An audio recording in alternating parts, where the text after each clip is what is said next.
paano nangyaring nagkabalikan kayo uli sa pelikula? Let's start with Gabby, na seryoso na siya this time. Kaya nga ako siguro tinawag na bakit ikaw pa rin? Dahil nagkataon na yun na naman, gagawin na naman namin yung pelikula. Pala sinasabi ko paano nangyari at nag-lead in sa muli niyong pagtatambal siya. I think Ate Lourdes kasi even before this project was offered to us, we were already, well, so to speak, friends. We were talking again, we were nice to each other again, we understood each other, we started understanding each other more, talking openly about anything, yung ganun. So, by the time this project came about, ako, yeah, sure, no problem, sige, okay lang. Pero kung dumating yung project na ito, right after nung bakit ikaw pa rin, would you think magmamaterialize ang project na ito? Honestly, no, I doubt it. I doubt it. Kasi marami lang kaming hindi pagkakaintindihan when we were shooting that, and we really didn't get enough chances to talk. Ba talagang hindi kayo nakakapag-usap? Gabs?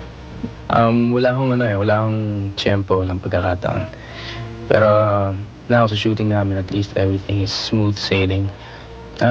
Not once kaming nagkaroon ng ang mga away lang namin na sa pelikula.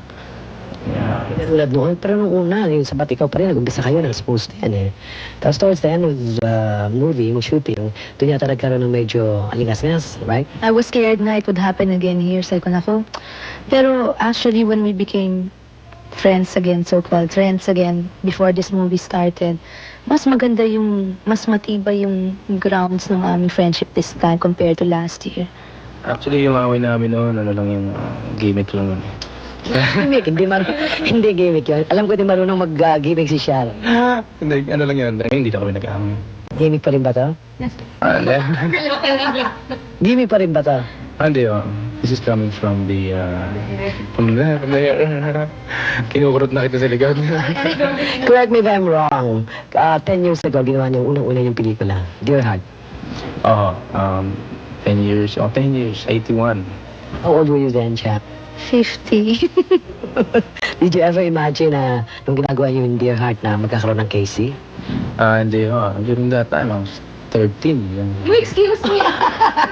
Ganun ba? 17, Ayun, tapos, nag-talk pa. Ito marami akong natutunan sa'yo. So, didn't expect na Casey will, You like your daughter. Di yan na lang looking at you. Pero nung unang-una siya, nung like we said, 15 years old and he was 17, was it love at first sight? No, on the contrary, remember I made you that kwento. Actually, I've told everybody. When Dear Heart was first offered to me, they asked me who would you like to be your leading man. Yung sagot ko, anybody but Gabby Concepcion, which of course was not fair to him kasi I didn't know him at all. Bakit kaya mo sa Gabby? I had this, the one you hate will be your fate. No, because, kasi siguro mistiso, akala ko suplado, antipatiko, ganyan. When we finally got to meet and when we started getting to know each other, mabait pala si Gabby. What was your first impression naman kay Sharon? Well, actually, ganun din yun eh. Hindi naman talaga kami nag-uusap. Na ilang anak ng mayor. Actually, hindi ko pa alam na anak siya ng mayor noon. Nag-uumpisa siya Mr. DJ, di ba nadidinig yung kantang Mr. DJ? Alam niyo kasi noon, hindi ako nakikinig sa mga radyo, hindi ako nanonood ng TV madalas. So, hindi ko siya kilala. Ang alam ko lang, she was going to do a movie with me, ganon. Or I don't know how it came out. Tapos nakita ko may mga kasama nga siyang naka-Mercedes pa to nung dumating eh. She was the only nag-uumpisa na naka-Mercedes na. So sabi ko, ano ba to? Napaka-hangin naman ito. Pa-Mercedes. Nayabangan ka sa kanya. Ano yun? Well, siguro sa kanya, normal lang yun. Kasalanan ba niyang marigaluhan siya ng ganung klaseng kotse? So, nung nakita ko, sabi ko, okay ito, magaya ko nga ito parang araw. Then, nung nakita ko siya, sabi ko, iniwasan ko siya. So, sabi ko, hindi ako pwedeng sumabay sa mga taong ganito. So, if we do this movie, tapos na yung pelikula lang yan. Medyo ilap pa nga ako sa kanya noon eh. Kaya siguro lumalabas na parang antipatiko ako sa kanya dahil hindi ko siya kinakausap talaga. Hindi mo kinakausap dahil nailang ka? O ayaw mo lang siya kausapin talaga? tsaka ayaw din. Then naiilang ako. So, during that time, hindi kami talaga nagkasundo. Hanggang nakapag-usap na kami sa set. And then, siya pala ang magiging future mother ni Casey. Kasi Ate Lods, Dear Heart took about 5 months to make eh. We started meeting about this movie January. Nag-showing to July na eh. So ang tagal, ang haba. Naging mag-boyfriend kami towards the end na, no? Last few days of shoot. Well, nung sinagot kita, Excuse me, pakiulit na. Pakilinaw nga, baka maniwala yung mga tao. Iisip ako. Nanligaw ka. Sinagot kita nung sa kitchen ni Vice Governor Matay nung araw. O yun, sinabi niya na. Totoo naman, Gabi. Susulat natin yung, kasi kaya nga gusto ko makakausap si George Vale para magawa niya yung story ng pelikula ng buhay namin. Dahil makulay din eh. Kaya kung gagawin natin pelikula yun from the very start, siguro, ewan ko. Kaya. Ngayon, after 10 years, parang ang tagal, ano? After 10 years na kayo ngayon very close, no? Friends. Pero marami mga fans umaasa na magkakabalikan kayo sa tunay na buhay. And of course, nasa sa inyo yun dahil pareho yata meron mga commitments.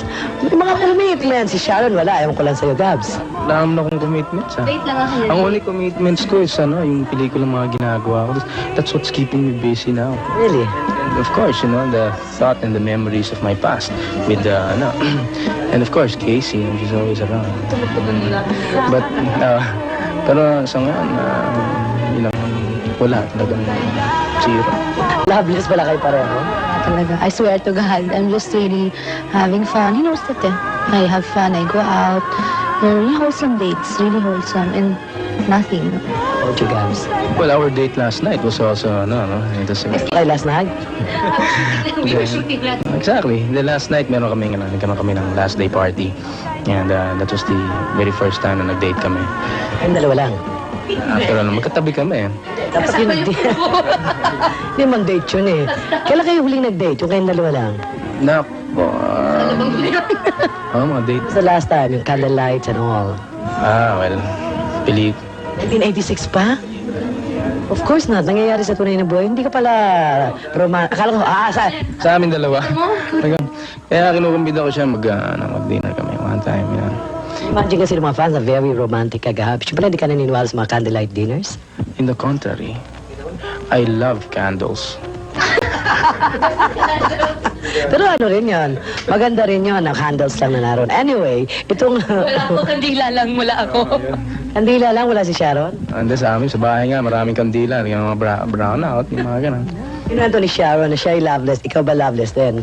Walang mga dates, walang mga ano? Wala nga ako mga dates, kaya nga ako naghahanap ng date eh. Itong nasa tabi ko rito, medyo, ewan ko. Ano ba yung sabi? Ng invitation. Ano ba yung sabi ni Sharon the last time na nag-date kayo? Nakita dalawa lang was 1986. Tagal na nun. Don't you think it's about time na mag-date kayo and kayong dalawa lang talaga? I agree, and di paglalaban ko sa korte yan, Ate Lods. Bago yan.